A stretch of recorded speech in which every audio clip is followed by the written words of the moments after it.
ओम श्री गुरुभ्यो नमः। मित्रों नमस्कार। आज गुरु पूर्णिमा के इस पावन अवसर पर आप सभी को बहुत बहुत शुभकामनाएं। और गुरु पूर्णिमा की जो हम शुभकामनाएं आपको देना चाहते हैं वो एक पेंटिंग के माध्यम से देना चाहते हैं। एक ऐसी पेंटिंग हमने बनाई थी कुछ वर्ष पहले जो गुरुदेव की एक पिछले जन्म की यात्रा से संबंधित है। तो उस वृतांत को आप सुनिए।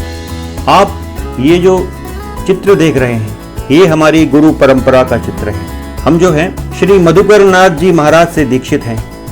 ये उनकी फोटो है, ये जिसे आप राइट हैंड साइड देख रहे हैं। और हम लोगों के जो परम गुरु हैं वो श्री महाअवतार बाबा जी हैं। बाजू में जो एक साध्वी देख रहे हैं आप, वो श्री महाअवतार बाबा की छोटी बहन है, श्री देवी कहते हैं उनको। महाअवतार बाबा को हम लोग, चूंकि हम नाथ परंपरा से दीक्षित हैं, तो इस परंपरा में श्री महाअवतार बाबा जी को श्री गुरु बाबा जी कहा जाता है।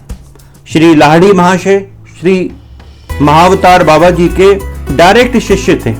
इस घटना को तो 100 वर्ष से बहुत अधिक हो गया है। और फिर लाहड़ी महाशय के शिष्य जो हुए, युक्तेश्वर जी महाराज हुए, उन्होंने योगानंद जी महाराज को दीक्षित किया। लेकिन हमारी जो गुरु परंपरा है वो पिछले जन्म में श्री एम जो जिनको कहते हैं श्री मधुकर नाथ जी महाराज जो हमारे गुरु हैं, वो पिछले जन्म में श्री महाअवतार बाबा जी के डायरेक्ट शिष्य थे। लेकिन इस जन्म में वे डायरेक्ट शिष्य नहीं हैं। वे महाअवतार बाबा जी के जो डायरेक्ट शिष्य रहे हैं श्री महेश्वर नाथ बाबा जी, उनके शिष्य हैं।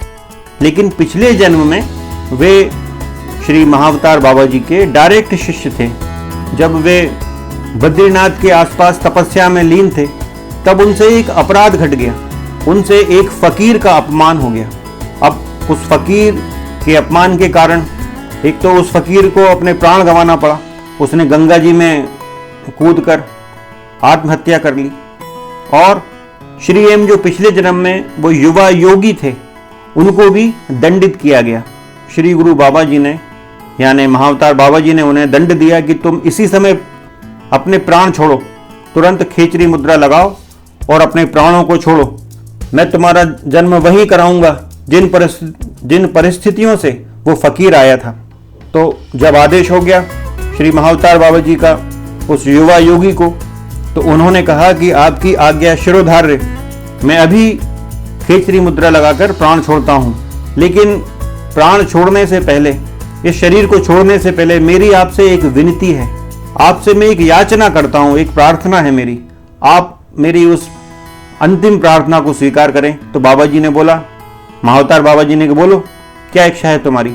तो वो युवा योगी कहता है श्री महाअवतार बाबा जी से कि बाबा जी मैं शरीर तो छोड़ रहा हूं, लेकिन शरीर छूटने के बाद मेरी आत्मा इस अनंत ब्रह्मांड में कहीं खो ना जाए, मैं कहीं इस अंतरिक्ष में, इस ब्रह्मांड में मैं खो ना जाऊं। तो कृपया आप मुझ पर नजर बनाए रखना, अपनी कृपा की दृष्टि से मुझे दूर मत करना, अपने आशीष की छाया मुझ पर सदैव बरसाए रखना। ऐसा वो वरदान मांगते हैं। तो फिर श्री महाअवतार बाबा जी उन्हें तथास्तु कहते हैं और ये वृतांत जो यहाँ समाप्त होता है। तो इस पेंटिंग में इसी पूरी घटना को बताने का प्रयास किया गया है कि ये जो बीच में आकृति आप देख रहे हैं कि इसमें गोल आकृति ऐसी है एक दूसरे से उलझी हुई, उसमें नेत्र दिख रहे हैं बहुत सारे, और एक बड़ा नेत्र नीचे है। तो ये जो प्रमुख नेत्र जो है ये श्री महाअवतार बाबा जी की दिव्य दृष्टि है। और बहुत सारे जो इतने सारे नेत्र दिख रहे हैं ऊपर तक आसपास, ये उनकी दिव्य दृष्टि का प्रसार है पूरे ब्रह्मांड में। जैसा कि उस युवा योगी ने प्रार्थना की थी कि मुझे अनंत ब्रह्मांड में कहीं खोने मत देना। तो ये इस पूरे दृश्य में यही बताया गया है। उसमें एक छोटी सी लेफ्ट हैंड साइड आप देखेंगे तो एक आत्मा का स्वरूप भी है, जीवात्मा है वो। आत्मा का तो कोई स्वरूप नहीं होता, उसमें जीवात्मा दिखाई गई है जो अंतरिक्ष में कहीं है। तो इस पेंटिंग के माध्यम से अंतरिक्ष दिखाने का प्रयास किया गया है और श्री महाअवतार बाबा की दिव्य दृष्टि का पूरा प्रसार दिखाया गया है। तो मित्रों, आपको ये पेंटिंग कैसे लगी आप कमेंट कर जरूर बताइएगा। तो इस विषय में आज इतना ही। फिर कभी फिर किसी अन्य विषय के साथ चर्चा होगी, आपसे चर्चा करेंगे। तब तक अनुमति दीजिए।